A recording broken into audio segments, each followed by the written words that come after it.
Mari belajar bahasa Indonesia bareng Osi. Hai guys, Welcome to our channel. sebelum nonton jangan lupa subscribe. Buruan, kami tungguin nih. Thank you all. Sarangeo. Hai, di video kali ini aku akan berikan materi pembelajaran bahasa Indonesia dengan materi teks laporan hasil observasi untuk kelas 10, SMA, MA, SMK, dan MAK. Kompetensi dasar pada materi kali ini adalah mengidentifikasi laporan hasil observasi yang dipresentasikan dengan lisan dan tulis. Yang kedua, menginterpretasi isi teks laporan hasil observasi berdasarkan interpretasi baik secara lisan maupun tulis. Selanjutnya, ada pula tujuan pembelajaran kali ini, yaitu melalui pendekatan scientific, model pembelajaran discovery learning. Dengan model pembelajaran itu diharapkan peserta didik dapat mengidentifikasi teks LHO yang dipresentasikan secara lisan dan tulis. Selanjutnya, peserta didik juga dapat mengidentifikasi isi teks LHO berdasarkan interpretasi lisan dan tulis dengan rasa ingin tahu, tanggung jawab, dan komunikatif. Apa itu laporan hasil observasi? Teks laporan hasil observasi adalah teks yang berisi laporan tentang suatu hasil pengamatan atau observasi. Mudah dipahami bukan?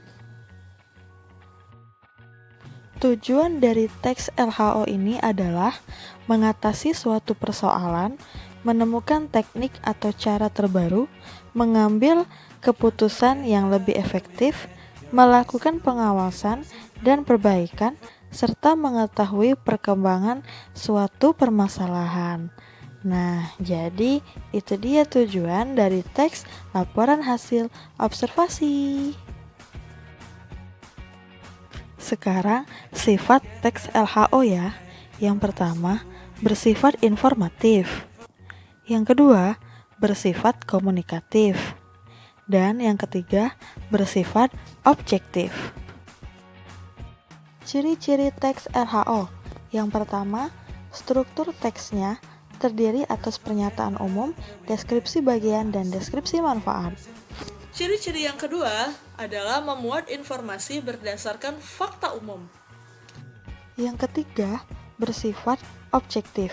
Isi teks harus ditulis secara lengkap dan sempurna.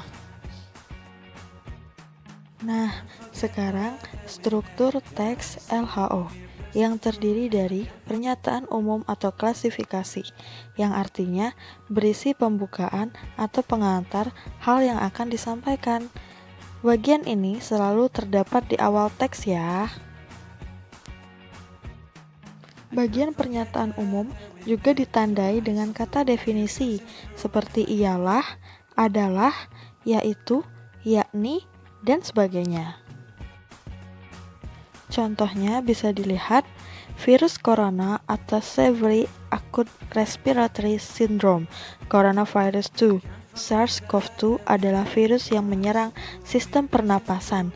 Di situ ada kata adalah yang menandai bagian pernyataan umum. Struktur yang kedua, aspek yang dilaporkan. Pada bagian deskripsi bagian, berisi hal umum tentang objek yang akan diuji. Penjelasan detail mengenai objek atau bagian-bagian terdapat pada deskripsi bagian. Selanjutnya, deskripsi manfaat menunjukkan manfaat setiap objek yang diamati, memiliki manfaat atau fungsi dalam kehidupan.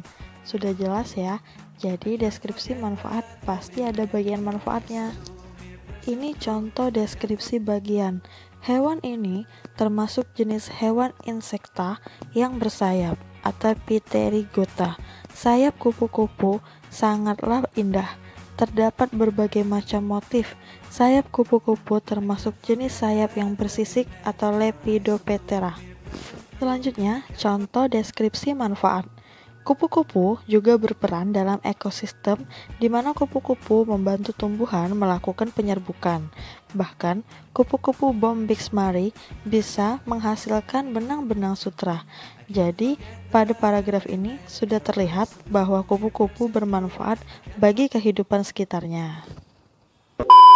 Nah, bagaimana? Materinya gampang kan?